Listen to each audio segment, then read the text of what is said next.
To a nicer guy, it couldn't happen. I am the man of the hour, the man with the power. Diamonds are forever. He put hard times on Dusty Rhodes and his family. And what you gonna do, Andre? History beckons the Macho Man. Yeah.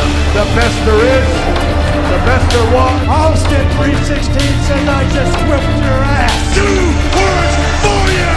2 words. And just a man. The champ is here. Do I have everybody's attention now? Hey everybody, welcome to Journey into Wrestling, the only wrestling podcast on our YouTube channel. So, really cool to have with me today is my co-host Nate. Hey buddy, how's it going? It's going great. I am your host Brando. I don't think I said that, did I? No, you didn't, but I'm tangled, so you take your time introducing yourself. You're all tangled. I am your host Brando, along with Nate. Patrick couldn't be with us here today. We're just going to be going through here. We're going to be reviewing Hell in a Cell, previewing Survivor Series. Got a slew of news and views. We're going to be going through here. We're going to just kind of punch right through this, man. Because honestly, Nate, I don't have a lot to say about the weekly television stuff because I've been slacking off on it and I haven't been enjoying what I've been seeing. Okay, I have one thing to say real quick about this because I'm actually watching SmackDown right now as we're doing this podcast. Can we just admit who James Ellsworth really is? They just spray painted Kermit the Frog, right? I mean, I just look at his facial expressions and it's Kermit the Frog, man. He has to be. I love that his finisher is the no chin music. Yeah, props to them. They gave a jobber a chance, and he's doing something kind of cool. He's been wrestling for 15 years. Yeah, I mean, he's paid his dues. That's what I'm saying, Yeah, and I've heard they're actually going to offer him like a kind of a full-time contract. And they're going to just do stuff with him, and he may never amount to anything, but it's really cool because it kind of reminds you of like the Gilbert or the Colin Delaney, or was that or Zach Gowen? Zach Gowen, I was just going to say. I just was watching the Lesnar devastating Zach Gowen match. Oh yeah, I think I saw something like that on Facebook. I think I posted it on Facebook somewhere. Yeah. Yeah. So on SmackDown, you've had Ellsworth getting involved and everything, and over on Raw, and something that is really weird to me right now, buddy. Who would have thought in 2016, okay, that two of the most over things in wrestling right now are the Broken Hardys over in TNA and the List of Jericho. The List of Jericho owns, man. Forget Mitch the Plant. yeah, forget the plant, man. The list is over like Rover, and I mean, don't get me wrong. Okay, as much as I'm going to complain here in the next few minutes, Jericho is great. He's doing some of his best work. I couldn't agree more. He is a highlight of when I watch Raw. Did you watch Raw Talk, by the way? You know what? I didn't even know that existed until like Sunday. Well, it was just after the first one ever was right after Hell in a Cell. Okay. I had no idea that it was even going to happen until I was watching the show. I didn't either, and it just stayed on. And I wanted to just say, you're talking about Jericho, so this is super relevant. I want to bring it up before we forget. He was so perfectly in character when they were on their segment on Raw Talk that I was just laughing hysterically the whole time because he was like, "Hey, bald cameraman, don't look at me funny. You just made the list," and he would get all angry and write it down, and then he would, it was just, he's so entertaining. Jericho, He's like a fine wine. He gets better with age. I loved Jericho when he was younger, and I thought you couldn't top how snarky he was. And he just keeps evolving, That's a true testament to someone who belongs as a major cornerstone of the industry, is someone like Chris Jericho, who does, completely crazy and zany things and can get away with it. The list. Now, question: do you feel like Raw? Do you feel like Raw has too many people and they don't know what to do with them all? Yes, there is. You feel like overpopulation of Raw. You feel like SmackDown has too few and they are just grasping for straws. Agreed. Totally 100%. that is sort of like my big takeaway from the last couple months is that Raw is just super loaded with people. I've made it very well known of my distaste for the Sheamus Raw, or the Raw tag team with Sheamus and Cesaro. Why isn't Cesaro on SmackDown tearing it up with Ziggler? He could even headline a pay-per-view with AJ Styles. Oh, easily. I'm telling you, and not win, but put on a hell of a program with him. And it just, I mean, you put Styles almost anybody, and they're going to be elevated. The thing is that watching week to week, there's so many people left off of the shows. Now they're trying to make room for the cruiserweight division on Raw, so they at least have at least one a week of a cruiserweight match. And of course, it's toned down. But now they're bringing out segments because they're using Raw to promote the Goldberg and Lesnar match. And I want to touch on that, I guess, real quick. The Goldberg, the night that he came back, he got a hell of a reaction. Oh yeah, people like Goldberg. He has staying power. Well, they like him everywhere except for when you bring Lesnar back to do a heel promo in Minneapolis. That was stupid.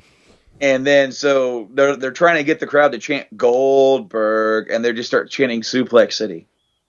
Well, yeah. Okay, so this is, and I guess Vince was furious about this. Vince is like upset backstage. Is like, why are they cheering? He's the hometown kid. You didn't have to have him come out that week. Okay? Jeez. Now, Goldberg, when he came out the first week, the reception at first was a little bit not as loud as I thought. Then it started building and building. And it was really cool because very rarely do you see Goldberg lose his composure. And he was fighting back tears at one point. And that was really cool to see because he's been gone for 12 years. From any sort of wrestling promotion. He never went to TNA, even though I think there were talks off and on at one point about potentially. I mean, I'm sure that a lot of wrestlers who are around at least have feelers and talks that never go anywhere. But Goldberg has been gone, and now they are booking this as like his final match. And that's not to say it's going to be. I was gonna say I had heard a rumor that it's not gonna be his final match. Well, see, I've heard a rumor that it's going to depend on how well the match goes off. Oh, do you know the same rumor of if he's granted a second match, what it's gonna be? No, because I know what I was told, and it's pretty interesting. What was you heard? What was I heard? I was heard that WrestleMania 33 Goldberg Undertaker. Now, okay, because I've heard a different rumor about Taker entirely. Interesting. I haven't heard any other rumors. Now, and I guess it's okay we talk about this because one of my news points is that he is coming back. It's previously reported. Undertaker is scheduled to make his return on November 15th episode of SmackDown Live. 2 weeks. The episode will be the 900th episode. And there is talk of having Taker and Orton have a program. Don't know exactly when they're going to wrestle or anything like that. But and Randy's been with the Wyatts and they've been kind of, teaming up on Kane his last couple of weeks. There's talk that maybe Taker will make his return helping Kane out or something. It's really bizarre that you say that because right now I literally just watched Bray Wyatt's sister Abigail Kane after getting help from Randy Orton, and I did not know that was going on. Mm-hmm. Yeah, Randy's doing something with the Wyatts because he feuded with the Wyatts, and now he's sort of like they're doing stuff. Like they haven't come out and said it. They got some sort of weird respect, but they aren't officially a stable. I think there was a venue again. Okay, I haven't been watching everything week to week, so there's stuff I've heard about and stuff I haven't actually visually seen. It's kind of bad for us to be talking about wrestling when I haven't been watching everything week to week. But hey, that's life, right? I think Randy did a vignette where he said something like he sees the light and Wyatt is a god. Now, whether or not this is actually legit and he's actually thinking this, where he's been beaten silly. Or he's just kind of rehashing the whole Daniel Bryan thing from a couple years ago where he was, I'm a Wyatt. No, I'm not. Now, I want to get back to Taker because Sure. there was more to that. So the regards, in regards to Mania, the belief is that he's going to work Mania this year. And there actually has been rumors about them promoting it as his final match for the company. Taker, really? Seriously? Yeah. As like, this is it. This will be his retirement match. And he's beat up, you know. He's told people in the past before that previous years has been his last year. And then he comes back and works it. But so he said that this past year in Dallas, that's my last one. And everyone was like, okay, yeah, we'll see you till next year. And then he even left his gloves in the ring as like a little symbol of that, because I have no doubt that at the time he's like, yeah, that's my last one. And then as he gets closer, he's like, I can maybe work one more. I think that's how they're playing it. So if they're going to end it, and it's got to end within the next couple of years, bro, I'm telling you, Yeah. he can't go that much more. Well, I don't want him to, because man, it takes a lot out of him. And every year, even the Lesnar year when he got hurt, okay, he leaves it all out there. you goddamn right bit, he does. everything that he can. And only a couple years ago, he actually came back and did some more matches, and was in some good. You know, he was in good shape. But I mean, there are some years where he's gone out there and it just looks like he's. I don't want to say the word struggling, but man, when he leaves that ring, he's done. Like he is like, I am spent for the next 4 months. Beyond spent. Yeah. So you were going to say something Where was about being his last one? Taker? Oh, yeah, to me, it was kind of telling when we saw reports like that he was on crutches and stuff in public, and it was like, Well, you heard about why? No, actually, I didn't. I like I was telling you off air, I try to stay naive to a lot of these stories so I can get gut reactions when you tell me things that I try not to search out. Okay. It's made wrestling a little bit more fun now because I don't always know the twist or turn or the major appearances by returning different, former talent. So no, I don't know what happened with Taker. He had some sort of surgery. Oh, that makes sense. Either I want to say hip, if I remember correctly, or it could have been knee. But like he was recently seen as of like I think it was last week at the season opener for the Cavs. He went backstage.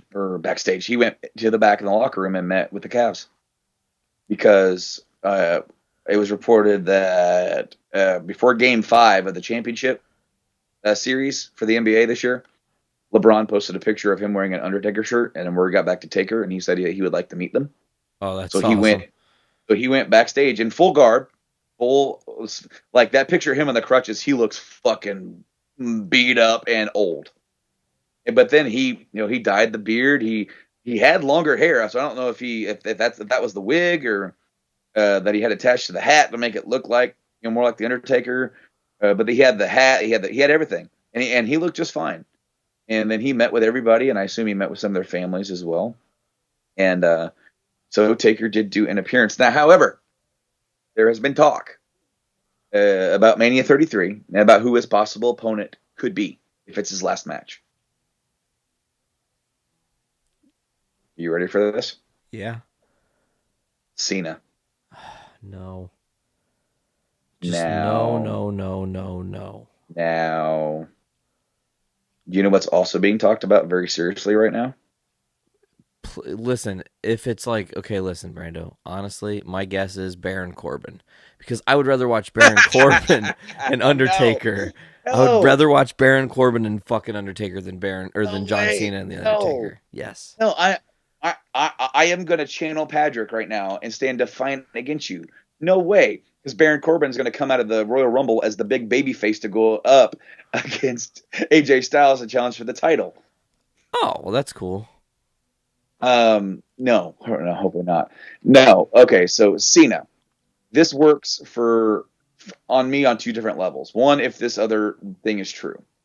Number one, Cena is the pure definition of what this business is about in this generation. He is the hardest working, there's no doubt. He spends the entire he spends the entire show at Gorilla. Did you know that? I didn't know that. He watches the entire show and gives other people advice if he feels like they need it. Cena is this generation's Undertaker. He's that locker room leader. He has embraced that. He has embraced this generation's Hulk Hogan to the fans, okay? He's embraced that. I have not always been a fan of the character. I feel like it has gotten stale. But he's Ultra also stale. But he's not around as much right now. And when he comes back, it's Cena. You know, it's just like when Rock comes back. It's Rock. You know?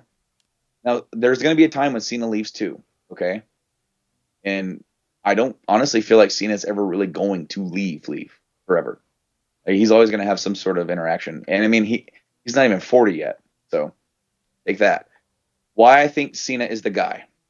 Because honestly, in my opinion, there's no one else in that company that deserves the honor higher than him. For Taker to look at him and go, you take my spot.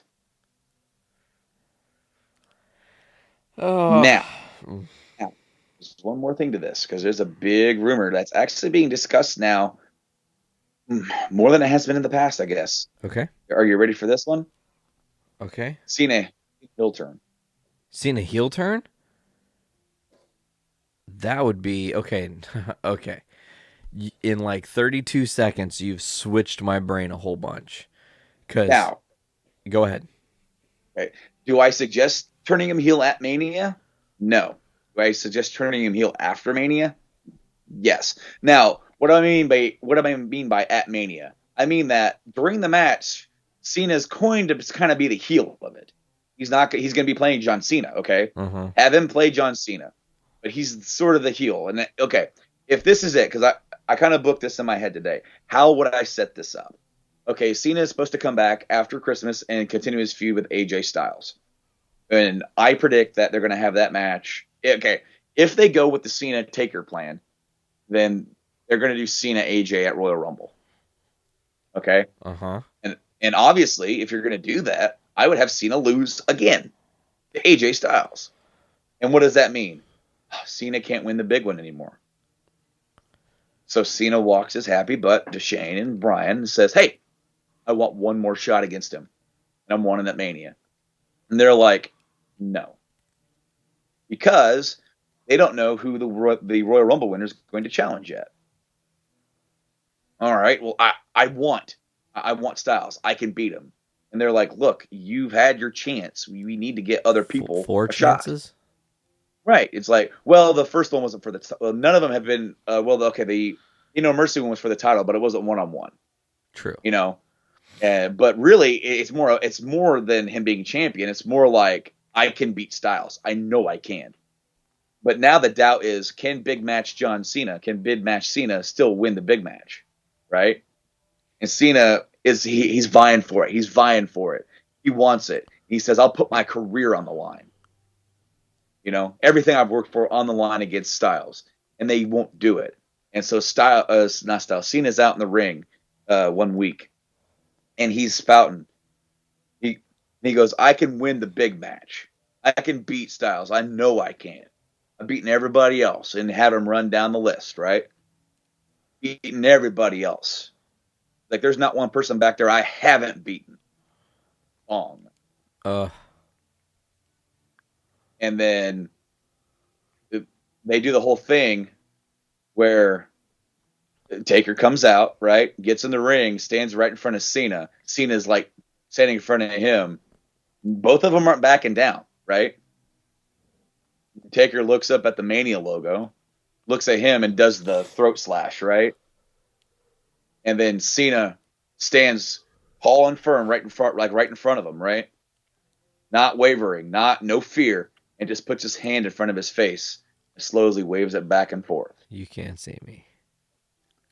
And then that sets it up. So then, over the next few weeks, it becomes career versus career. And number one, the reason why I like this is because Cena is going to be the heel coming out of it because he ended he can run with that. Okay, that doesn't make him a dastardly heel. That makes him a natural. Now, the streak has been taken. Lesnar got the rub from that. Okay, and I'm fine with that. He needed the rub, but now here's another rub. It's the career. If they announce it as his last match beforehand, then obviously there's not going to be the threat, the career-threatening match. But then if Cena has to take Old Yeller out back and put him down, he's going to be the guy that took The Undertaker away from us. Accolade, feather in the hat. Feather in the hat for him. But there's going to be some heat, and they can run with that. Now, I like it, but the plans may change. The plans may entirely change, and they may go with someone else like Baron Corbin. So I hope not, man. I can tell a story with Cena. I can't tell any story with Baron Corbin. Oh, that's fair.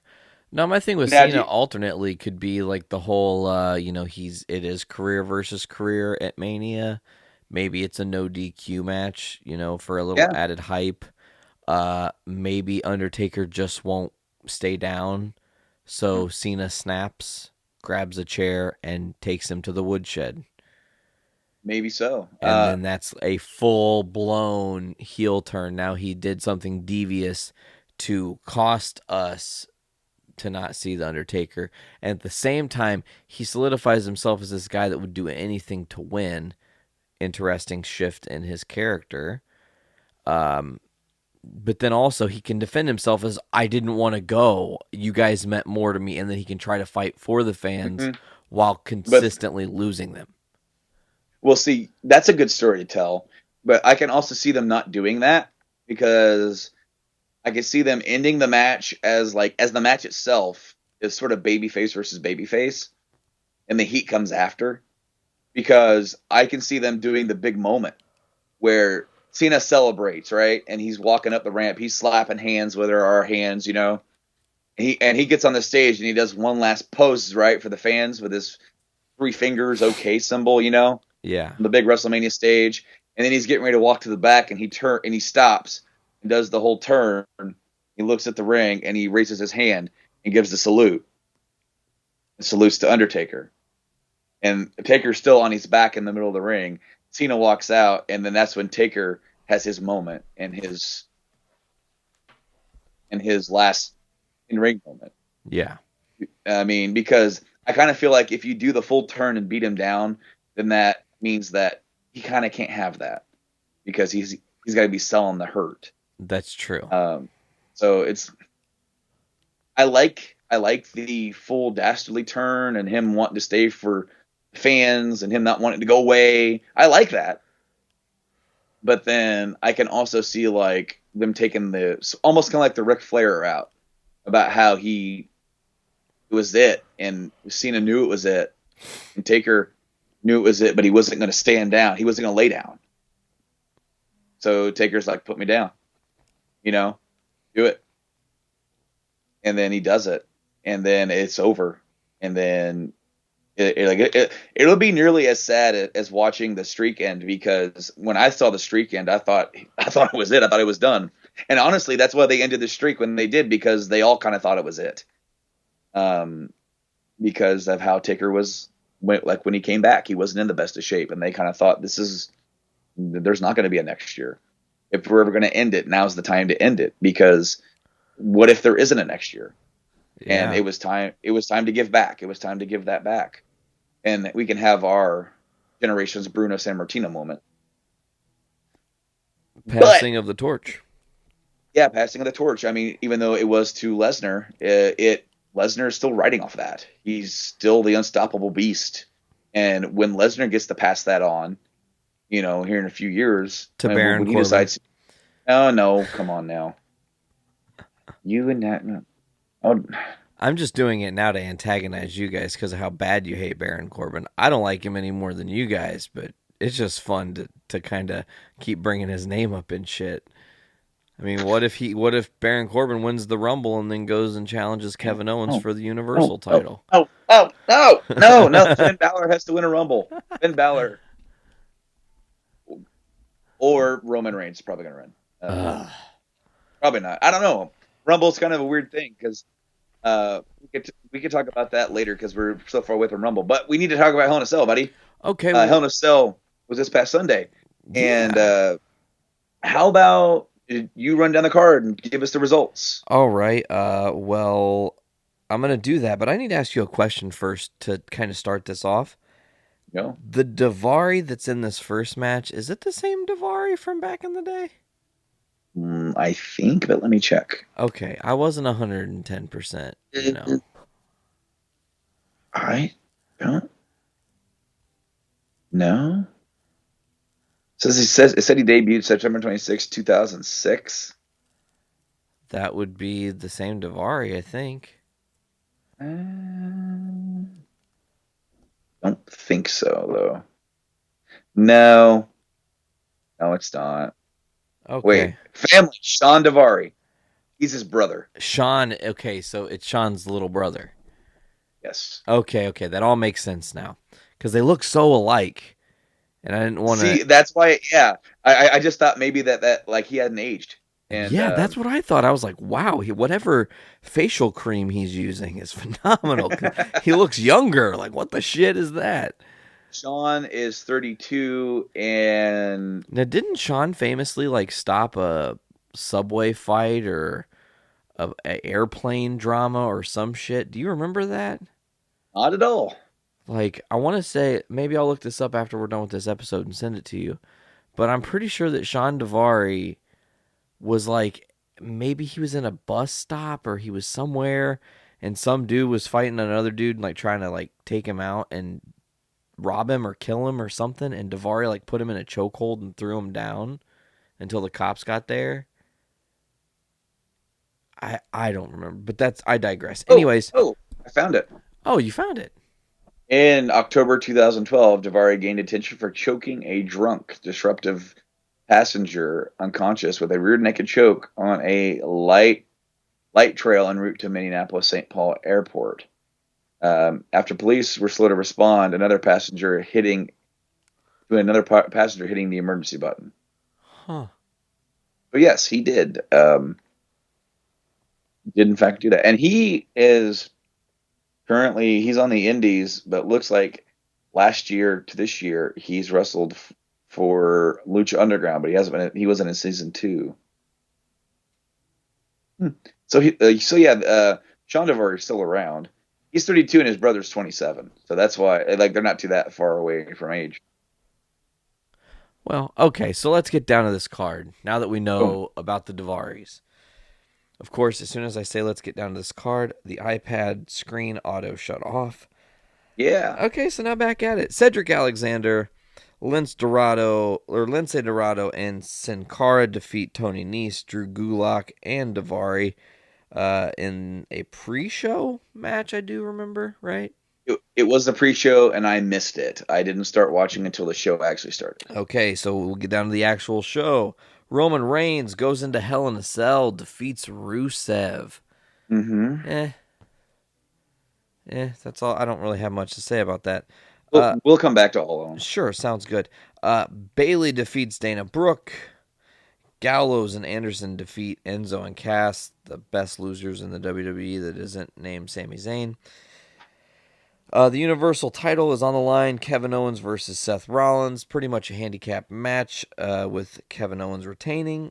Brian Kendrick becomes the second ever current era WWE Cruiserweight Champion. Cesaro and Sheamus do, in fact, defeat the New Day via DQ.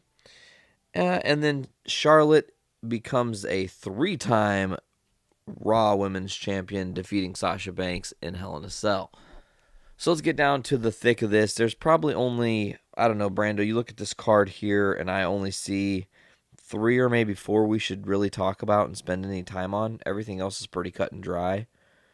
Yeah, I mean, I do want to say a few things about the opener, Sure. Roman Reigns versus Rusev. Do it. Now, I'm not against Roman winning, but I would have booked him to lose and have him in the feud at TLC. Yes. But it seems like they may have some other plans that we'll get to a little bit later about Roman. Things about this match. I actually put it out on our Facebook page at Journey to Wrestling. That the whole spot, okay, so they did a spot where Roman got tied up in the ropes, where they pull the bottom rope or the middle rope over your arm, and oh, I'm stuck. And then, so number one, we know you're not stuck. Okay? Correct. And we're supposed to believe that you're stuck. But then when you conveniently get unstuck after being hit with a kendo stick 4 times, just in time, that takes me out of it. Oh, totally. Because if you can conveniently get unstuck right when the camera's off you, and he's running away, why couldn't you get unstuck when he was smacking you with the kendo stick? Exactly. That I hate those spots when people get stuck. Like the only spot like when it's accidental and that shit happens. I think Austin got stuck at like SummerSlam '99. Foley. Foley, Triple H.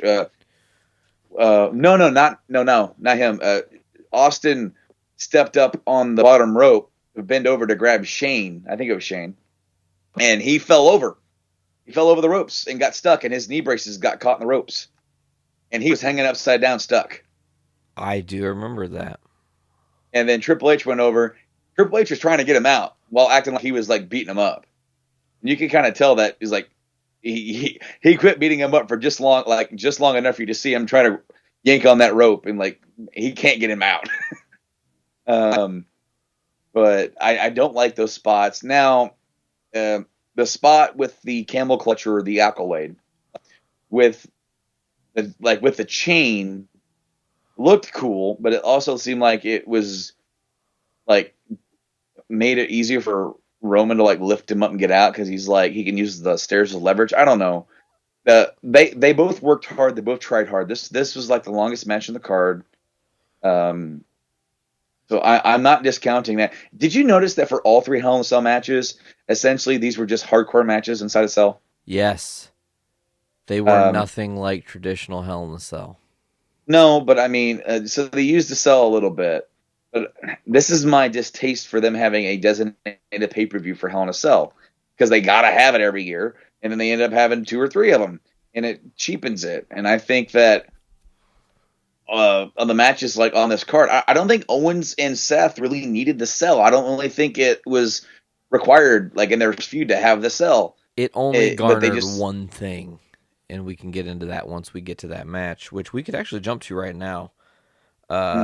With that Hell in a Cell, the only reason the cell was necessary with the KO Rollins match is to do the whole force Jericho into the match, no escape. He had to become a part of it. If it's not Hell in a Cell, ref could just kick him the fuck out, which you still could technically do. I still don't understand that, but I digress. There's no disqualification. So yeah, that's to me the only thing that they really needed the cell for, but it was totally underutilized in their match. I heard the only reason why they did it is because they didn't want to have like the U.S. title be in the cell and have the Universal title not be in the cell because they didn't want to they wanted to make the Universal title seem important. But then they need to book that smart. You know what would have been a dope idea for this Universal match? Hey, Seth Rollins says, you know what, Kevin Owens, I don't think you got it in you. Let's do a last man standing match. Let's go until we can't go anymore. That's more interesting. That tells a better story than Hell in a Cell for this particular feud. I will say that I think their match was the match of the night. I thought their match was great. Yeah, there were a lot of awesome spots in that match. They worked so hard, then they work very well together. I think that their match was definitely the best on the card by far. The Roman, everybody that worked the Hell in a Cell matches, they all worked hard. I will not discount that. The Roman Reigns Rusev match ended kind of how I thought it would, but I'm not so sure how much where they're exactly going with Roman being U.S. champion after this, because I would have thought that Rusev would have won here, if anything, for him to make validation of I got payback for my wedding reception, or that we done in Raw. But then you have Roman beat him later. But then again, it's like they don't want to make Roman look too bad because they're in the process of trying to build him back up. So it makes sense to have the babyface win because Owens is going to retain. Yeah, there is a balance they need to do with that. Bayley defeats Dana Brooke. I don't really like Dana Brooke. I don't have much to say about that match. Do they It wasn't still see much. her as the top babyface going into Mania? Hope not. I really Hope hope not. not too. When you said that a couple episodes back, I was just kind of like, for real? Yeah, for real. Yeah, for real. dude. Also, her character model in the new wrestling game is creeptastic, dude. It looks weird. Fantastic. That's awesome. I like that. There have been memes about it. Oh damn. I don't like. I don't like Gallows and Anderson over Enzo and Cass. I get it. You're trying to keep Gallows and Anderson as the number one heels. I feel like they needed the win, honestly, because they haven't been winning. So Enzo and Cass, as you said, great losers. So yeah, it doesn't affect them. I don't think them losing it hurts them at all in this, and it's going to help hopefully boost up Gallows and Anderson, try and get them back up the card a little bit. Probably not right away, but I could definitely see Enzo and Cass going for the tag titles at Mania against the Gallows and Anderson after having defeated the New Day. Hopefully, are the New Day past Demolition yet? I haven't heard them be say really fucking close. Right? Anything about that. I mean, I'm gonna look that up now, Brando. But I wanted to touch on while I'm looking this up. Honestly, I think we should talk about Charlotte and Sasha Banks match. Let's go for it. I just want to say really quickly that I thought the start was really cheap. Mm-hmm. Like, it was kind of too obvious what they were going to do. And they played their hand, and it was kind of sloppy. And I didn't like it. I think that it would have been a much cooler overall thing to have the cage come down all the way, the match starts, and then maybe some shady tactics from Charlotte that actually do hurt Sasha. Then they actually do stop the match and do it that way, but don't say the match is gonna start and then it doesn't even get started and you're gonna crown a new champion. Is that really how you're gonna do it, guys? Like, you're just gonna, because the crowd was going, that's not how they're gonna do it. They're gonna have this match. Why would it be a fucking main event if they're just gonna cancel it? I thought it was poorly done in that regard. Other than that, I loved the match.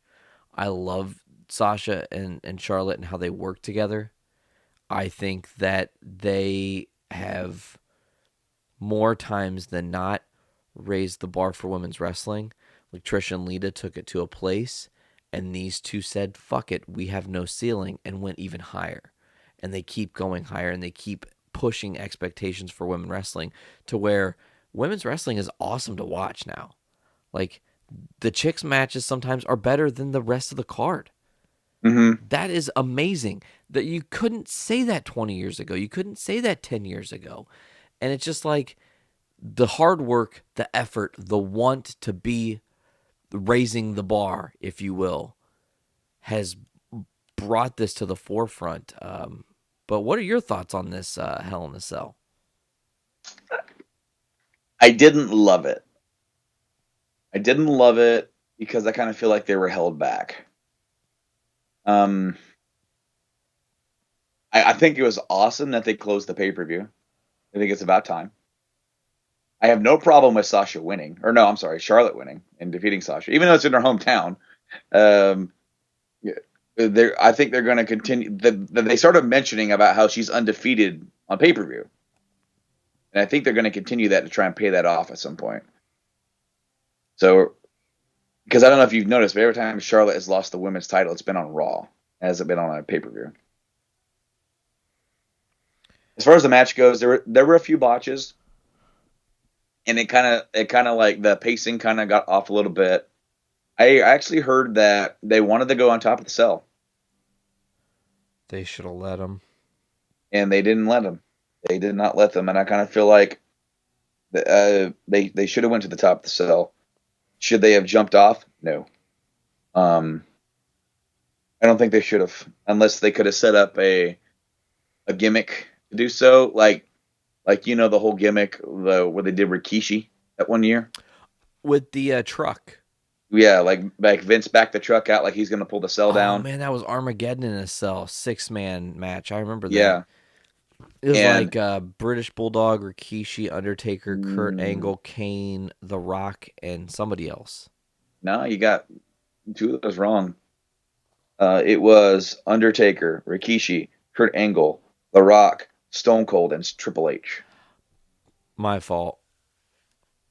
So I don't know where you got Bulldog and Kane from, but in fact, The Rock did a very awesome promo for that, where he like imitated everybody in the match, where like he imitated Rikishi going, "I did it for The Rock," and then it's like he's like he made fun of Undertaker, where he's like rolling his head, eyes in the back of his head, and he did Austin.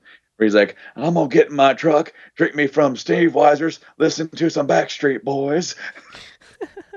Okay, I got to ask a question real quick, Brando. Totally throwing the show off on a tangent.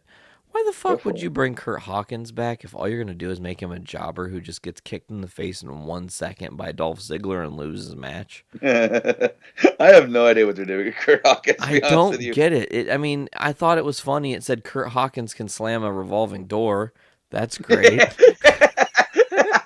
I saw that on Facebook. Oh man, yeah. I love their little like Mattitude facts that they have off to the side. Yeah. Even though they do get some of them wrong, and actually misspelling. In fact, on that one where it says slam a revolving door, I want to say that they misspelled his name or something. Hey. I just wanted to side note tell you officially, because I looked it up while we were doing all this. So Demolition had tag titles for 478 days. Okay. And they're at for what? The New Day are as of right now at 488. However, they surpassed them. They did surpass them, and they didn't even bring it up. Like, I don't think anybody even mentioned it, unless I missed something. Maybe it was on one of the weeks I didn't see. But I wanted to mention this fact that's fucking super interesting.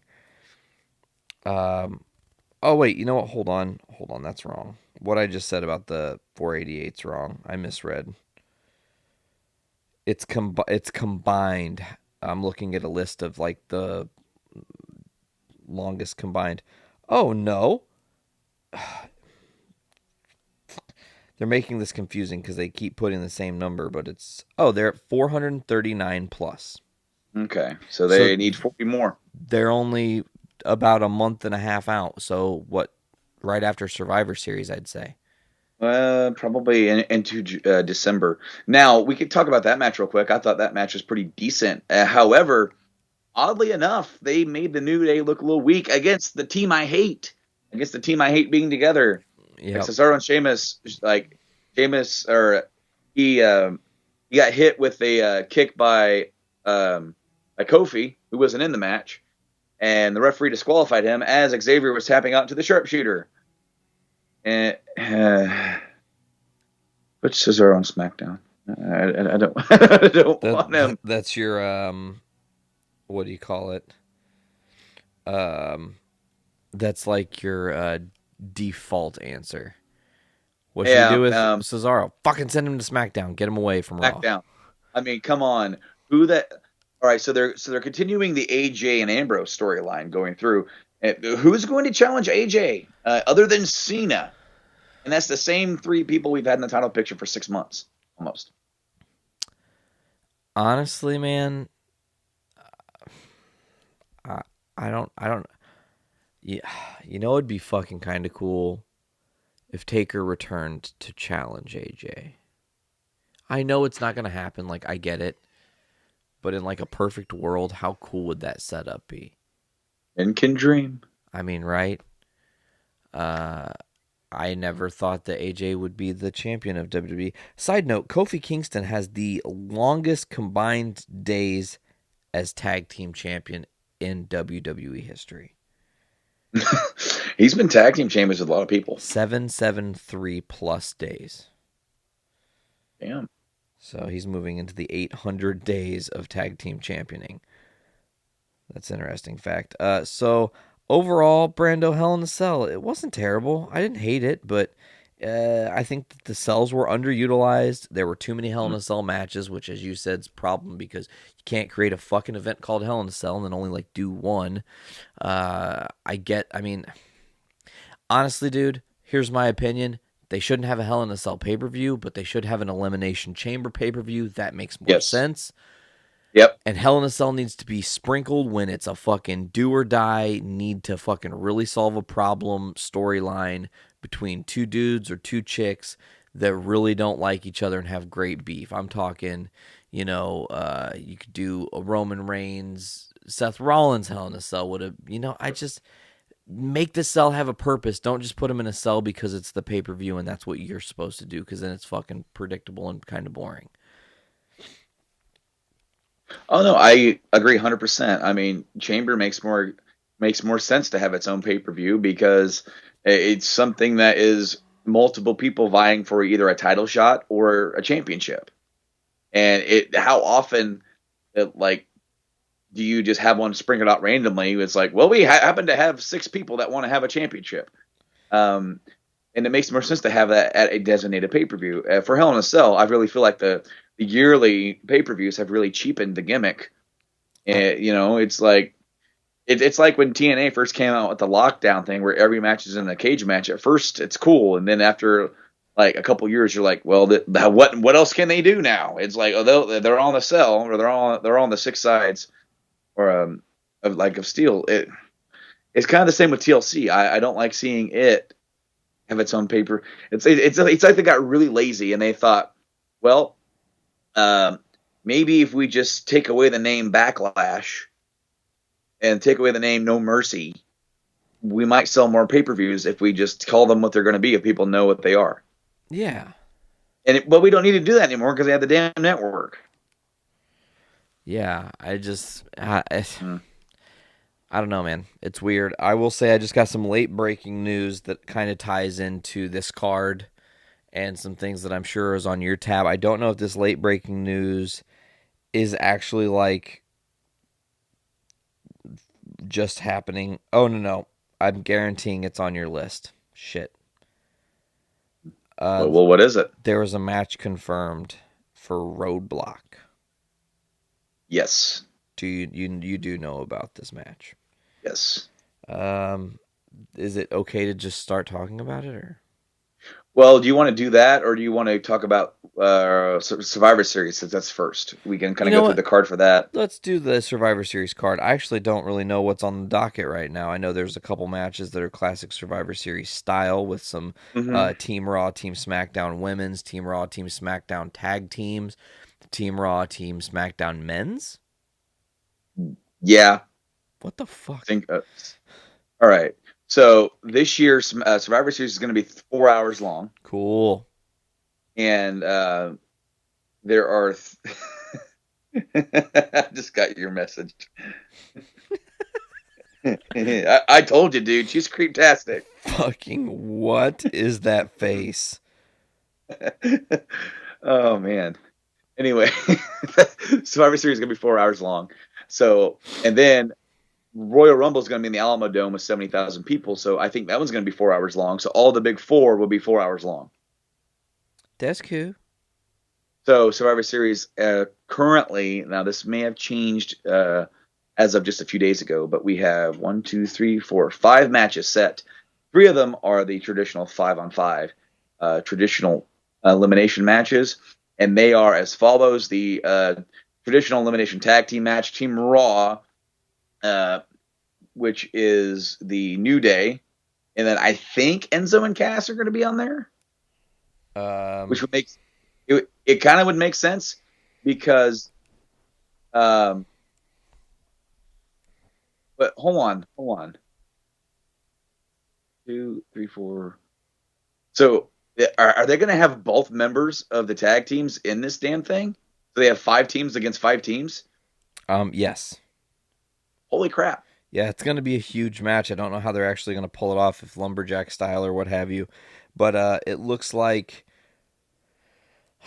the teams that are confirmed right now for SmackDown would be Rhino and Heath, Beauty. Hype Bros, the Usos, and American Alpha, and one determined.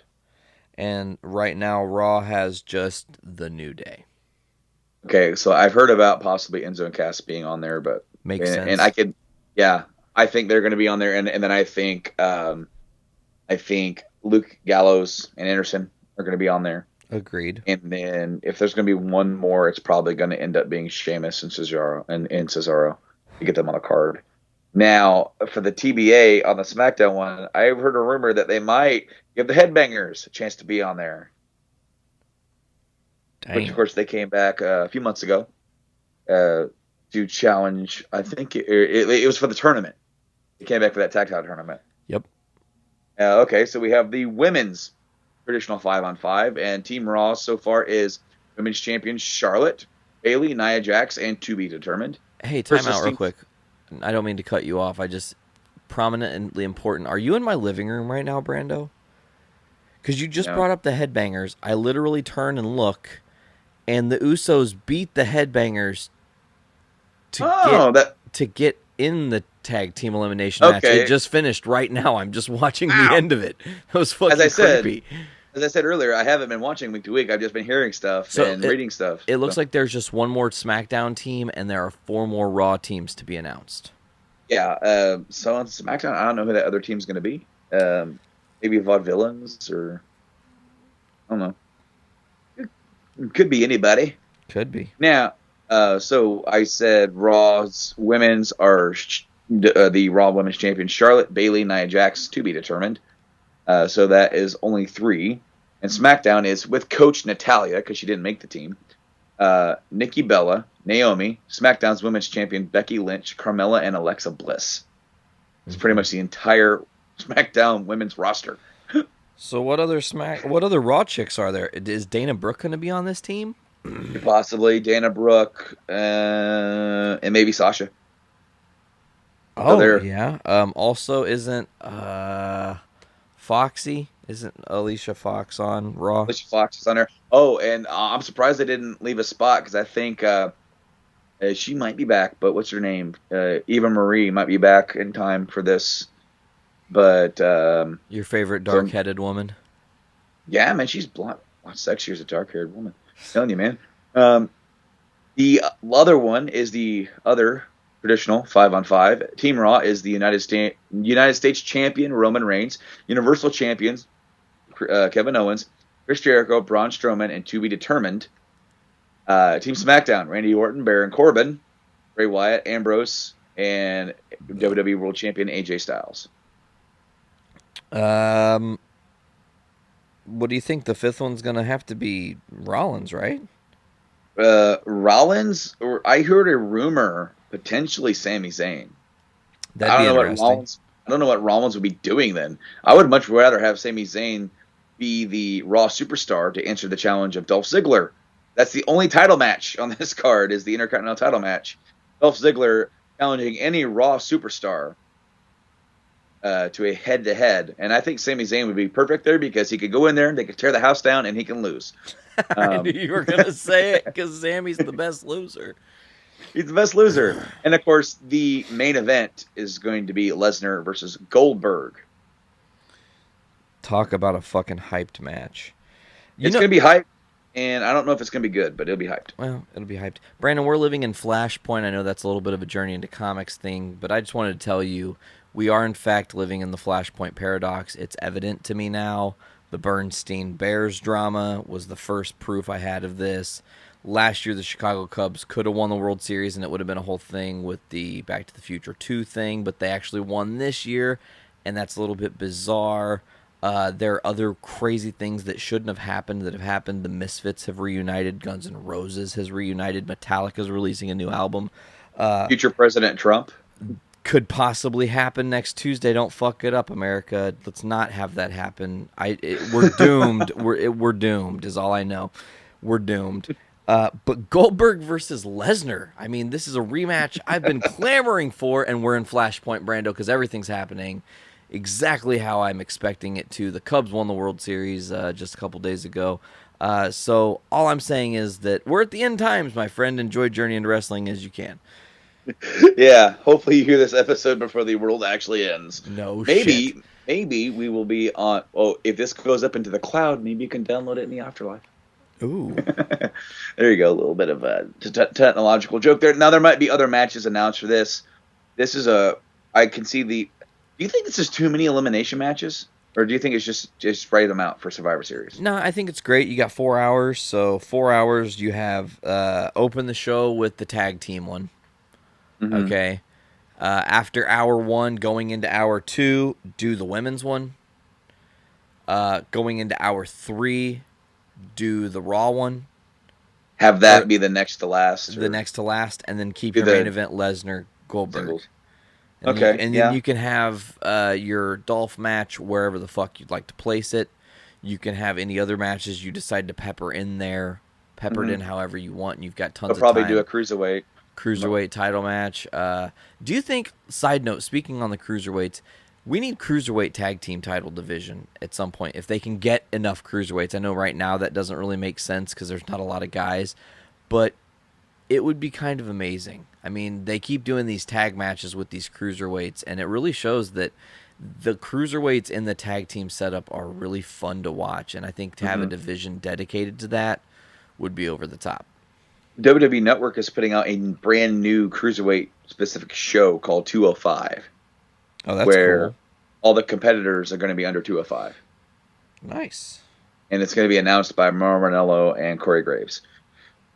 So, what do you think of this rundown for Survivor Series? Do you like how, the teams for each side kind of have confliction going on? Because you have, the same people who are feuding, AJ Styles and Ambrose, some of the tag teams and the women, they're on the same team. So yeah. There are combustible elements. And you have Roman and KO, and we're going to get to that in a minute.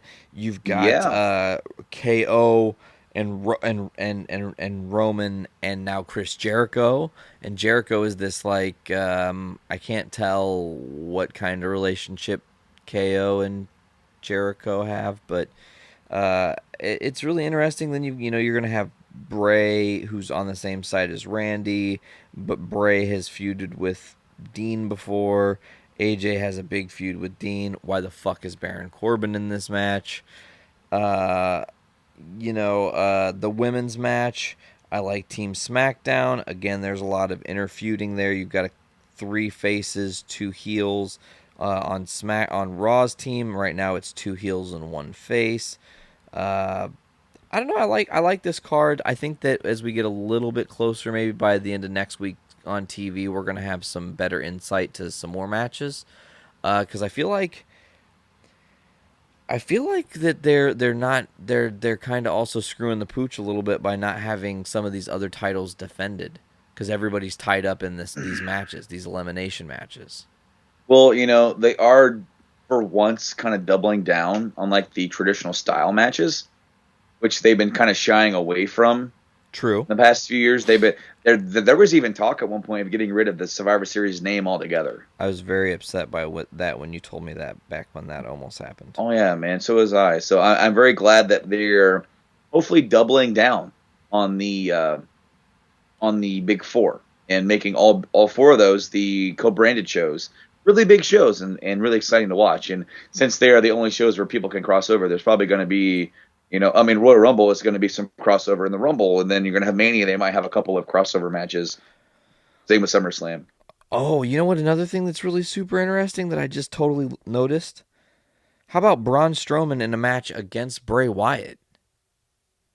Yeah. I mean, they are a part of the Wyatt family together. I think that's interesting because what if Braun Strowman turns his back on Team Raw? Can that happen? Can people, declare other sides after events like this? Mm-hmm. What happens if, out of nowhere, Braun Strowman nails Roman Reigns with a chair? think that would be interesting. And then he's like, well, fuck Raw. I'd rather be on SmackDown. And then SmackDown's like, well, shit, now we got to send Raw somebody. Send him Baron Corbin, you know? Oh no. Well, I guess get him off SmackDown. Yeah, I don't know. There's a lot of interesting stuff that can come from Survivor Series. We're only 16 days away from it, like a little over 2 weeks, Brando. Yeah, Time is I kind of thought it flying was in the later, wrestling world. I kind of thought it was later, but it actually isn't. It's before Thanksgiving this year, which is weird because usually it's after Thanksgiving. Is it usually after? Yeah, I mean, pretty consistently listen, to me, of the big four, Survivor Series was always my favorite. Don't ask me why. I just was always drawn to Survivor Series. I think Survivor Series 2002 had the first ever Elimination Chamber, to bring that up again tonight. Yeah. I believe that in 2004 or 5 there was a Buried Alive match, Taker and McMahon. That was 03. Probably it was somewhere around there because it was going into WrestleMania 20 before 20, that. Yeah, that was 04. Yeah, okay. So it was 03. But what I'm saying is that that's always been kind of my go-to, and I always remember that it's always after Thanksgiving, like, because I remember I get super full on Thanksgiving feast, and then a couple days later I get to enjoy Survivor Series, and this year it's a little bit different, but that's fine. What do we got next? You got some news, right? I do got some news, and we're going to switch gears here a little bit before we get back to some WWE stuff. We're going to talk about TNA. Funny thing about TNA real quick, Brando, and on SmackDown Live that I'm watching right now, there's a guy in the crowd. I don't know if you've been watching South Park. Have you watched any of this season of South Park? I have not. They've introduced these things called member berries, and they're these little purple berries that talk, and they say, I remember Dagobah, and I remember Wampas, and they just like give you the feels of like nostalgia and remembering things. Well, someone drew a giant member berry, and it just says, "Member TNA," and they're like waving it furiously in the crowd, like they like want you to see it really bad. He's doing it again. So yeah, continue. Go on and give us some news, my friend. All right, so this is gonna go back to Halloween on Monday, and I have a bunch of these like little additions too. So sure.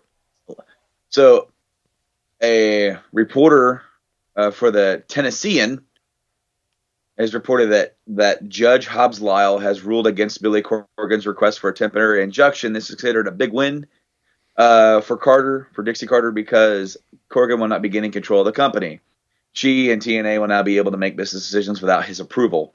TNA can still have to repay Corgan's $1.8 million loan, or Corgan can convert the debt into a 36% ownership stake in the company.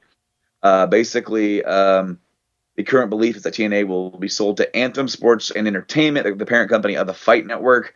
Aerolux Media, which is a minority shareholder, will possibly still be involved in producing future television shows. And a guy by the name of Jason Brown from Aerolux could serve as chief executive officer. With this potential sale, Dixie would still retain a title in the company.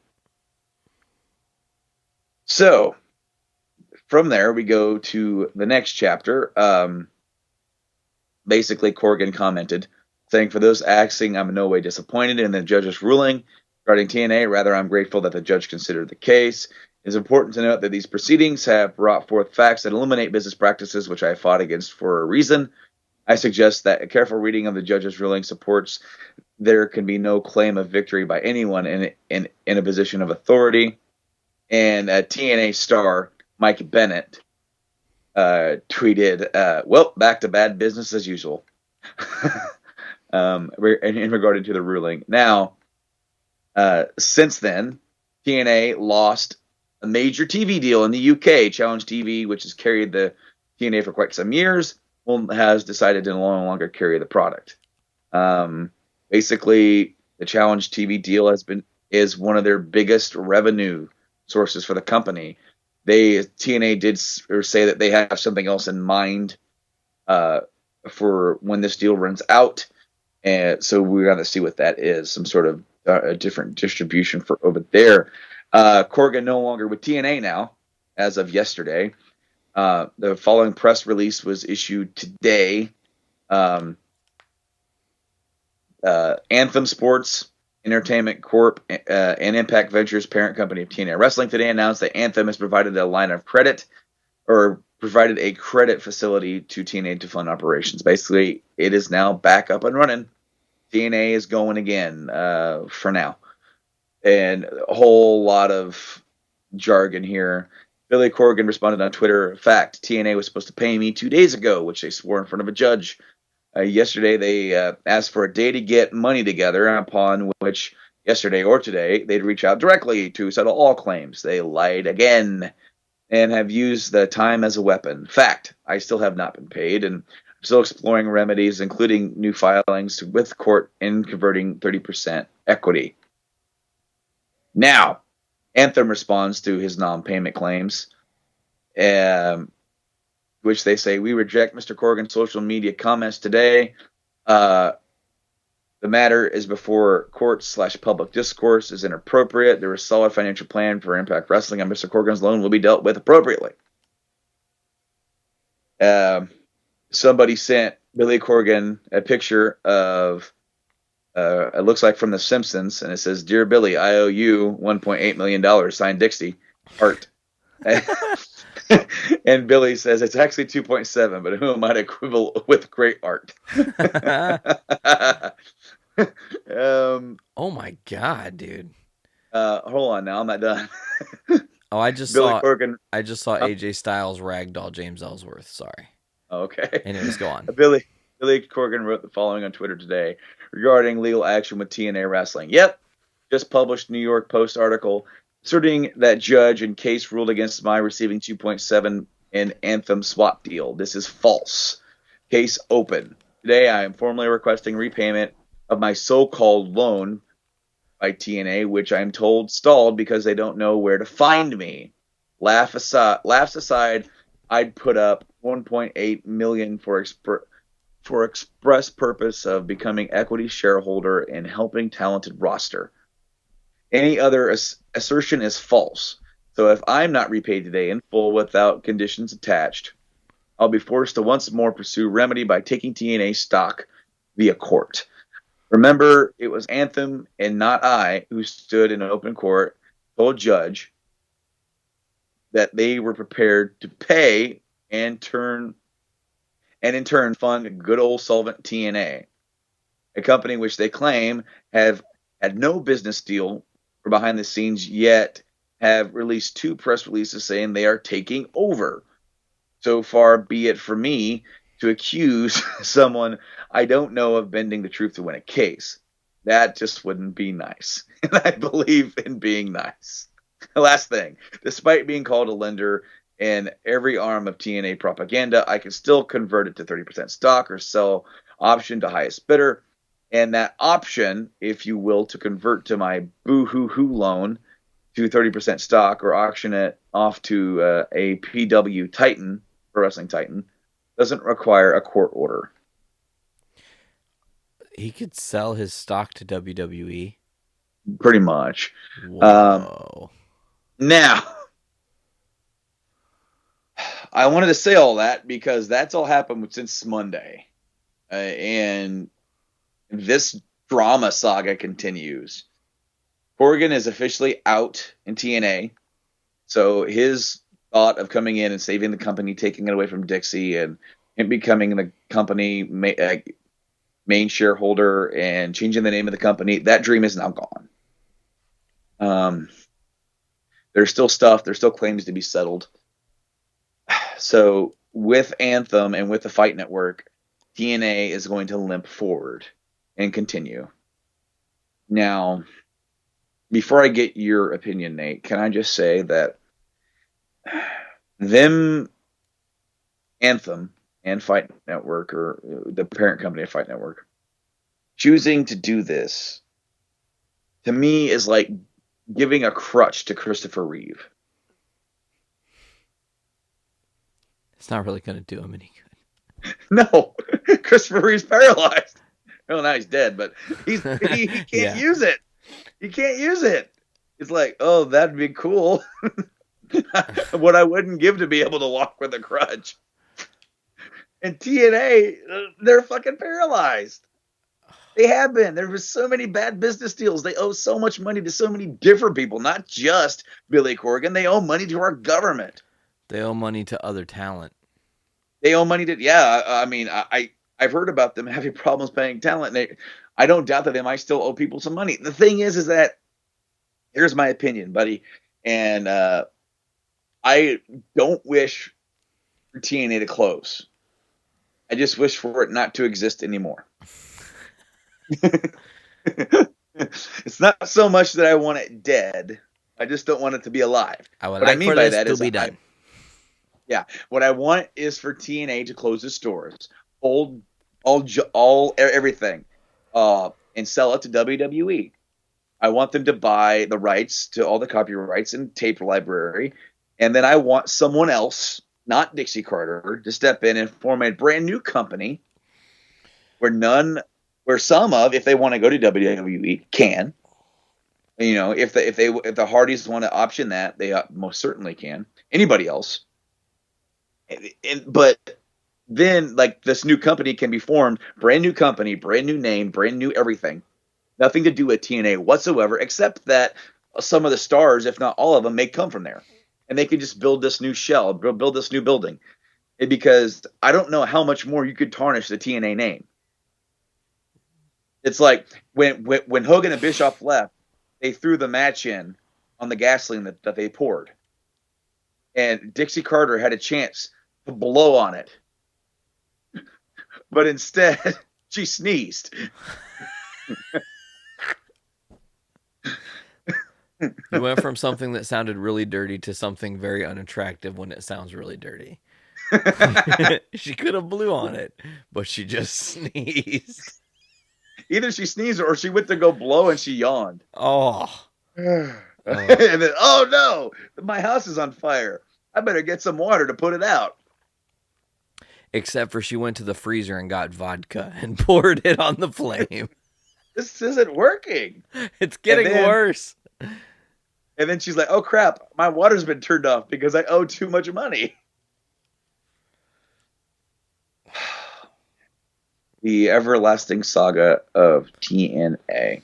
Well, it's going to close eventually, but it's just going to be an interesting downfall. Corgan, if he does sell his shares, you know what he would do, honestly, Brando?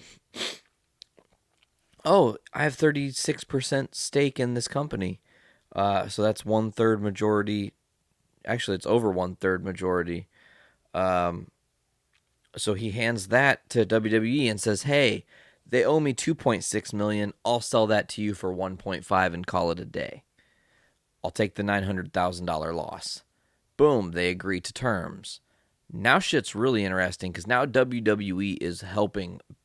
I mean, if that were to be the case, where do they go from there? I mean, do they try to then corporate buy out the other shares? You know, do you remember, I think it was on the last episode where they talked about potentially bringing TNA or Ring of Honor or onto the network, their television or their pay-per-views on the network. So maybe that would be something they might be interested in. They would own a certain stake, and then in their part, they would provide network coverage. I don't know. And then maybe they would also have access to all the back library, and they could put that on there. That way they can say, hey, check out all this old school Samoa Joe and AJ Styles and Bobby Roode and Austin Aries. God, and then if you want to, you have wrestlers that can debut anywhere and cross over anyhow. That's a possibility. I mean, I doubt that that's going to happen. I see Corgan getting paid and him going and him leaving, but be interesting. So I mentioned Hulk Hogan in that case, and there's some Hulk Hogan news. Oh Jesus! The lawsuit with Gawker has been settled 100%. It's all over. He will receive an estimated $31 million in cash because he needs it. Yeah, but it's all gone now. He was originally ruled to receive 140. million in the final judgment. I don't know if he's going to get that or if he's just going to get the 31, because then Gawker appealed, and then there was going to be this whole process, and now it's done. Apparently, it's 100%. Boom, all done. And because it's done, now that the suit is settled, the belief within the WWE is that he'll be returning to the company before WrestleMania. WWE has already started to feature the Hulkster more on the WWE Network and in some of their programming. I have noticed this because the commercial for October in the network has more Hogan. They're not openly advertising, we have Hulk Hogan. It's more like, oh, hey, do you remember this old Hogan clip? Oh, hey, look, here's the Rock and Hogan going face to face. I think they're going to ease him back in. And I wanted to get your thoughts on this, because in light of this Gawker suit, of course, Hogan was let go from the company over a year ago due to the racist comments that were made on that tape being made public by some unseen force. So they distanced themselves from him. They let it go. Time has passed. What do you think? Do you think they should bring him back? No, I actually don't. Look, you're not going to bring the Hulkster back in the ring for a match. You're not going to bring. I mean, you're going to keep him as in behind the scenes. And even still then, look, I'm sorry, but Hulk has continuously tarnished his own name. Consistently. This is not the first time he's done something that has been unfavorable in the eyes of WWE where they've had to sever the tie. They just need to keep it severed. It's like they keep bringing an old girlfriend back that they hate. But for some fucking stupid reason, they really like the same kind of music. It's just, I don't get it.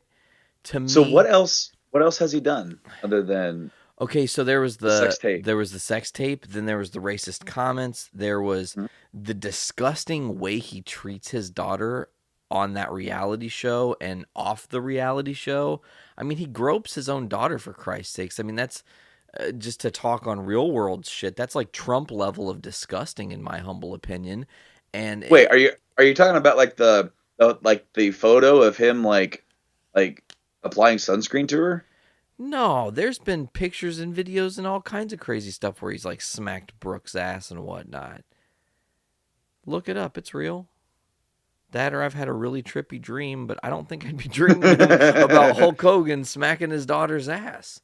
I just know he is really gross about his daughter. And just, it's to each his own. I get it, but Hulk Hogan's image has been tarnished, and it will forever be tarnished. And things like him going to TNA and then driving it into the ground, okay? Did he do it for WWE? It wasn't just him. It wasn't just him. It was the whole collective. He didn't help it any. He went in there with good intentions. Now, I have a different opinion. Sure. Because I believe in second chances. Sure. Okay. Obviously. Do I think... And basically, I'm going to focus on like the racist comments, because he said that 10 years ago, and what he said is inexcusable. There's no excuse for that.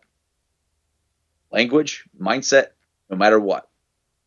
It doesn't matter what was going on in his life, which was pretty shitty.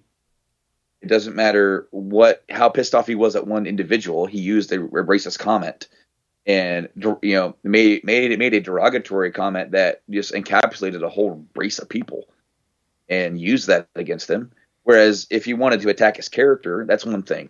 I heard something today. Somebody at work told me he went to go pick up a dog yesterday, and he was talking to the guy that bought the dog, and he was telling some story about how there was this black guy who sold drugs in the neighborhood, and then he went on to talk about how he caught a certain rodent. I'm not going to go into details here. But then the guy said, now I shouldn't say this. And then he went on to say this racist comment. And then he replied with, and I'm not racist. If you're not racist, you're not going to judge this guy based on his race. Correct. And then and Hulkster's guilty of the same thing. Now, Hulkster's had support from this, okay? He's had people say, I've never heard him talk like this. It doesn't mean that he's not that way. No. Does it mean that he fucking slipped up and did something he shouldn't have because of an old fucking mindset that's been buried into him? Quite possibly. Does it mean that he should be completely scrubbed and forgotten? No. No, I mean, you can't do that. So what do I think? Bring him back In what kind of role? He's honestly, he needs to apologize. I still think he needs a really good apology because what he did was wrong. And honestly, Terry Bollea said that, and Terry Bollea has been portraying the role of Hulk Hogan for all these years. And I think sometimes he's forgotten what Hulk Hogan stood for. And what I think they should do is that they should take this time to add to the Hogan mantra. Say your prayers, take your vitamins, and be better than you were yesterday. Ooh, I like it, Brando. Because I have no doubt that he regrets it. It's like, I'm a guy of second chances. I'm a guy of forgiveness. Okay? That's something that I've learned over the years, is to forgive people when they mess up, when they make mistakes, when they believe a certain way. People can change, and I hope he can, and I hope he has. I sincerely hope that. I know that our illustrious co-host that is not here today, Padriac, he's been blocked on Twitter by him when the whole thing went down. And I would love to hear his take on this. Hold on, wait. Padriac was blocked by Hulk Hogan? You don't know that? Fuck no, I didn't know that. Like, when this whole thing went down, he sent Hogan a DM saying, "Why are you racist?" And he got blocked. And I have no doubt at the time he was being bombarded on social media for what was being said. And I can see him just getting block, because he doesn't want to take time to one by one individually defend himself. And how can you defend yourself against such an accusation? See, the thing is that whole thing was, in my opinion, that racist comment, he said it. He's at fault. He needs to own up to it if he hasn't already. That's it, right? That is said and done. It happened. You can't run from it. But it also came out right before they were going to trial. And I think it was leaked to intentionally hurt him. As maybe not hurt his chances for the trial, but hurt him personally. And it is his fault that he put himself in that situation to begin with. As you said, he sometimes does commit some sort of character assassination on himself. I don't think that you need to erase him from memory and erase him from ever being around again. Because I think there is no WWE without Hulk Hogan. He didn't murder his family. Ouch, that's intense, but you're right. I mean, he fucked up. And so, like, I'm a guy of second chances and forgiveness, and I hope that he has made changes in his life to see the world differently, to treat people differently, to not think that way. Because I know people. I mean, we live in a state that is sometimes overly racist. It happens. It's not good. We need to change as people. And, especially older folks that come from another generation. I've noticed more and more younger folks don't think that way. But the ones that do were raised in a similar way as the older generation. So it's in some sort of inherent ingrains. So my thoughts on Hulk Hogan coming back, ease him in. And then what I would do, if you're going to do it, he's going to come out on Raw, have him come out, because honestly, I think wrestling fans are the most forgiving fans ever. Have him come out, and before he gets into it, say, thank you, I really appreciate it, but I've got something to say. And take his sunglasses off, okay? He goes, I've got something to say, as not as Hulk Hogan, but as Terry Bollea. And have him do a heart-to-heart apology and a statement to our fans about what he did and what's wrong with it. And however you want to script that, however you want to say that, do what I said. Hey, do the mantra. Try to be better than you were yesterday. And then after the apology is done, he puts the sunglasses back on and slips back into the Hulk Hogan mode. So the first thing we get from him is not a Hulkster. We get Terry. We get the man who can make this mistake. Because Hulk Hogan's not allowed to make this mistake. Hulk Hogan apparently has a 10-inch dick, according to the Gawker trial. Jesus. Did you remember that? Yeah. No, Terry doesn't. Hulk Hogan does. Hold on. What? Yeah, well, because, he's portraying a character, so he can say whatever he wants about Hogan. He's writing the story. That's kind of fucked up in a lot of ways, Yeah, I just really hope that, I know that they don't want his story to end. He doesn't want his story to end that way. And I don't either. and I want it to end on a more positive note, and I want him to be better, because while I was so disappointed when I heard that, because I mean, at one point, like, he was my first wrestling hero, you know. I looked up to him, and even after all that shit went down, I was hoping, 'cause, dude, I'm a devil's advocate. I know. I try to see the good in everybody, and I have a framed poster of Hogan and Macho in my living room, and I never took it down. I never did, and it wasn't because I felt like I had to, or I had a second thought about it. Every once in a while I looked up and I said, I never took that down. And it was like, man, maybe I shouldn't. Maybe I'm not trying to champion him, but maybe I want him to be better. I want him to be what that poster represents, that red and yellow, that goodness. And someone who doesn't portray that goodness, Nate, is Donald Trump. And I have a story about Trump. Oh, that go on. To wrestling. Oh, huh? Is it about a gag order? No. Oh. We're not talking about Hogan's 10-inch. Not what I was saying at all, Brando. I was more talking about that WWE talent is not allowed to speak about Trump. Oh, they're not? They've been issued a gag order. They're not allowed to speak upon him if asked by any media. They're supposed to just say no comment. Interesting, because Linda has actually donated several millions of dollars to the Trump campaign. What? Yeah. What? Well, I mean, she and Vince are both Republican. She ran as a Republican for senator. Yeah. And they are friends with Donald. I mean, they've done business with Donald. They have had Donald on the show. I mean, that's not shying away from any facts. They don't shy away from that. Now, Donald's wrestling controversy is not necessarily involving wrestling, but in fact a dealing he had with wrestling. And the WWE Hall of Famer, by the way, they inducted him a few years ago. He's been involved in, obviously, various controversies over the past few months. He's making headlines for a controversy involving WrestleMania 4. Apparently, Yahoo.com has posted footage of Trump at WrestleMania 4 at ringside, alongside with gambler Robert Labuddy. That's how you say his name, Labuddy. Okay. Who has been linked to organized crime. And Trump, on multiple times, even going as far as back then, has went on record as saying, "I know of Labuddy, but I don't know him. I wouldn't know him if he was standing right in front of me." And then there's footage of him standing right next to him at WrestleMania 4. Fucking liar. Dude, he says stuff on television and says, I never said that. During the debate, oh my God. Dude, like it's funny because in one of the debates, Hillary was like basically reading stuff that he said. And he goes, wrong, I never said that. And she goes, I'm not making this up. Or she goes, because I'm not quoting anybody but you. Or something like that. It was a funny moment. Moving on, what we talked about earlier, the Roadblock pay-per-view for Raw is the just announced Roman Reigns versus Kevin Owens for the Universal title. Possible double title match or champion versus champion match. I would like that. That'd be cool. Champion versus champion. I'd be down.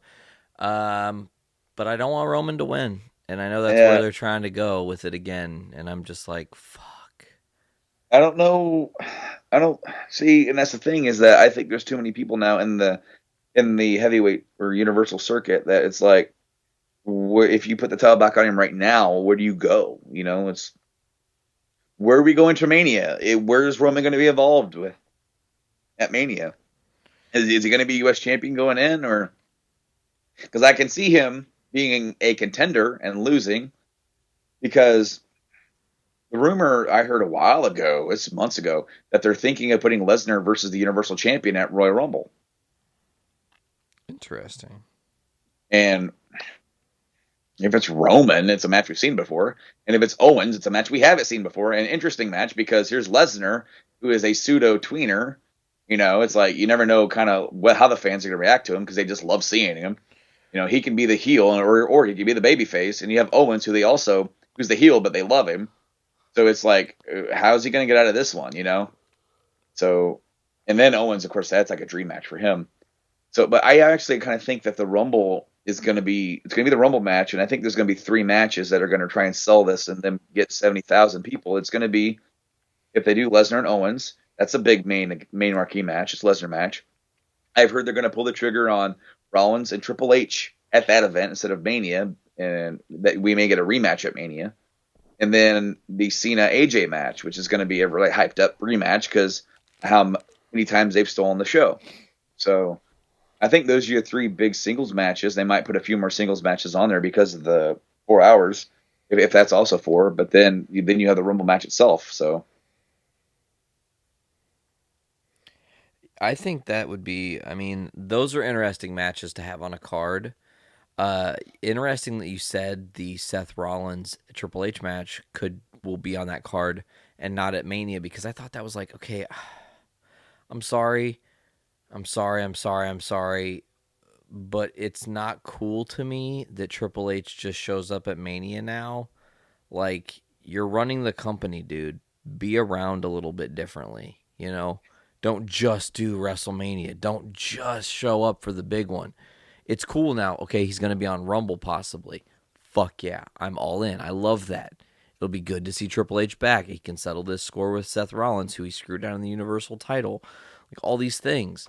So, yeah, man. I like those matches. yeah, and as I said, I think that they're going to do a rematch.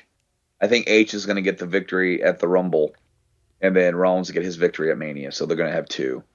And maybe the one at Mania will have like a stipulation involved of some sort. Yeah, I like the matches going into the Rumble. If Finn Balor is back by then, I say that he wins the Rumble. And then honestly, I'd book him at number 1 and have him go all the way through. Oh, that'd be because awesome. have him unannounced. Don't even announce him. You have enough people. You have the Triple H match. You have the Lesnar match. You have the AJ Cena. You have enough people to draw them in to watch this card. Have number 1 mystery be Finn Balor, and people freak out, and then they start cheering for him the whole match. The whole match. Is he going to get eliminated? Oh, he almost did. You know. And then at the end of it, he's like, can barely stand, but he did it. And he went from 1 all the way through, and he's only the 3rd person to do so. The 2nd one that they'll ever talk about. Yep. But that's what I would do, because then I would have Shane get involved in the Lesnar match, and that way Owens keeps it and he goes to Mania against Balor. I've heard that they're going to do an Elimination Chamber pay-per-view for SmackDown. Maybe SmackDown? One of them in between Mania, because they're going to have Fastlane, and then they're going to have, I heard, maybe rumblings of an Elimination Chamber pay-per-view. Cool. So I would say whichever. So if Balor wins the Rumble for Raw, then you can have the Elimination Chamber match at the Elimination Chamber to decide the number 1 contender against the world champion. Just thought. I like your thought. It sounds like all hell's breaking loose outside of my house. Uh-oh. Is there anything else we have to discuss on the news front, Brando? That is it. We are all out of news. Whoa. Unless I hit the refresh button. Oh, WWE. Uh-oh. Reportedly concerned about Survivor Series. You ready to hear this? Okay. I am reading it for the first time. Heading into Survivor Series event, WWE will have Goldberg working as a babyface, Lesnar working as a heel. There is concern in the company that this is going to be a tough pull, considering Lesnar is a resident of Canada, and the crowd may turn on Goldberg and cheer for Lesnar. WWE is pushing hard for the fans of Toronto to get behind Goldberg, which they have, while Heyman working a majority of the promos heading into the show in hopes that the crowd doesn't turn and or crap on the match. The crowd in Minnesota, which is also Lesnar's hometown, already hijacked the show when Heyman was cutting a promo on Goldberg and started to chant Goldberg sucks. Officials in the company were not happy about this, and it was out of their control, but it should be interesting to see how the crowd reacts to the main event. So they are concerned that the crowd may crap on the match and turn on Goldberg. I really hope not, especially if they're going into this like it's Goldberg's last match, because I don't want him to get shit on his last match. I want him to get respected. For sure. I think that's the way to do it. I don't know, man. I think if you just book a good match and maybe you pick somebody that the crowd really hates to like assist Lesnar. I don't know. I don't know how you can kind of play the crowd to be on Goldberg's side, if you're already concerned that's not going to happen, Someone the crowd really hates. So the Miz, X-Pac, I'm really reaching here. Baron Corbin. Well, yeah. Sorry, I'm just... Baron Corbin runs out there. Me and Padriac are going to be there with pitchforks and torches. The Baron Elimination Corbin Chamber. Oh no! Baron Corbin versus Baron Corbin versus Baron Corbin versus Baron Corbin versus Baron Corbin versus Baron Corbin for the Baron Corbin title. Okay, so to wrap up the show, we've got a really good show, a really good laid back discussions here. So I've been playing the hell out of 2K17, and I think I told you last week we did JIC that I've learned how to upload logos. I've been having a lot of fun with that. So is somebody else, because I saw somebody upload it in a custom arena dedicated to the Wonder Years. That's hilarious. By the way, at some point I will be sending screenshots your way of what stuff looks like. And I created your character the other day. Sweet. So I even changed his name too. So. Oh, I have like a character name? Yes, you had a character name in the PC version, and I also changed your tag team partners as well. But I need to augment that. I'm not sure if I'm happy with the name, but definitely, man, that game is a lot of fun to me in a different way than usual. Where I'm just so stoked. In fact, I bought the season pass so I can get all the legends that come out and all those other packs. And then I had to unlock the accelerator pack because I was like, hey, I'll download this guy. Because sometimes what I do, instead of creating somebody from scratch, I'll take somebody I see online that somebody else has created, going, I can augment this in 4 ways and make it perfect. And then it'll say, you haven't unlocked Undertaker 2000 yet. Dang it. So then you go in there and you have to have so much money to unlock them, in-game money. And I don't have enough time to unlock it all. So I just said, unlock everything so I could get to creating. I can't wait to play. It's 2K16, right? 17. Jesus, we're almost in 2017. This is terrifying how quick this world turns now. Yeah, and it's going to be turning even faster after Tuesday when we have a new president. Oh, Jesus. He's either going to blow up the world or she's going to put us all in concentration camps. Either way, we're damned. Hey, at least in the concentration camps, we might still be able to listen to the radio. There you go. But we can't send emails. No. They'll all be on our private server. Yep. All right, Brando, is there anything else you wanted to add to tonight's episode of Journey into Wrestling? You know what? That is it, man. I had a lot of fun talking with you. I wish Pat was here, but hey, family first. Family first. Hey, I just want to say this, Pat. If you're listening to this, do not feel bad about missing the show, man. No. Literally, it is not a big deal. We're just gonna sit around here and talk about wrestling for 2 hours.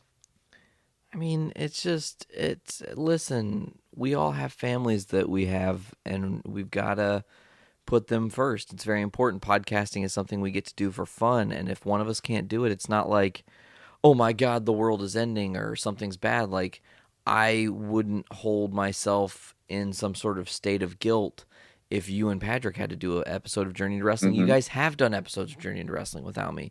So it's just just to throw it to him, enjoy the night off. I hope you enjoyed your family time. You still have a newborn, dude. Just keep doing what you're doing, and we'll have you when we can. Yeah, man. And I'm not going to feel bad if I've got to miss one of these. You guys can totally rock it. Yeah, I mean, I'd be down to do a one-on-one PRL episode if you needed a night off, obviously. Oh yeah, man. It's here in the last few months, I've been really dedicating myself to all of these podcasts to try and get them out on time, or try to always be available. And and here lately, the last couple months, we've been really good at making this work, where I can escape for a couple hours and come and do this. And so it's just worked out. But there have been times where I haven't been able to. If you look back in the old JIC, there's a lot of solo casts, and we did them, every once in a while when, you couldn't make it or I couldn't make it, or sometimes we would actually purposely plan it that way. So that way it's like, you know what, Nate, have a week off, I'll go ahead and handle it, or vice versa. Mm-hmm. So, it just, man, personal time is important too. And I definitely want to make sure that, he knows that, he's not ever letting us down by not being here. Hey, not all 3 members of New Day wrestle in tag team matches. I'm just saying. Hey, exactamundo. Sometimes Francesca too's got to be out in the crowd getting played. That almost sounds dirty. Yeah, it did. Okay, we should stop now. All right. We should totally stop. Well, Brando, this was an awesome episode of Journey to Wrestling. Episode like 11 or 7 or 9, or it's up there. It's one of those. It's something. It's some number. But it was really great to do it. I can't wait to do another episode. Next time we'll be talking about Survivor Series and what happened then, and then what's coming with Roadblock, and I can't wait for those discussions. As always, check us out on all of our Journey to Comics social media. You can also check out Journey to Wrestling on Facebook. We do live posts there. Just a good little spot for us. We might get a Twitter going sometime. Who knows? But that's all I've got for this week. Brando, anything for you? I'm good, man. Let's go. All right. Well, as always, I'm Nate. I am Brando, and I hate Baron Corbin too. Ooh, also as well. And this was Journey into Wrestling. Later, guys.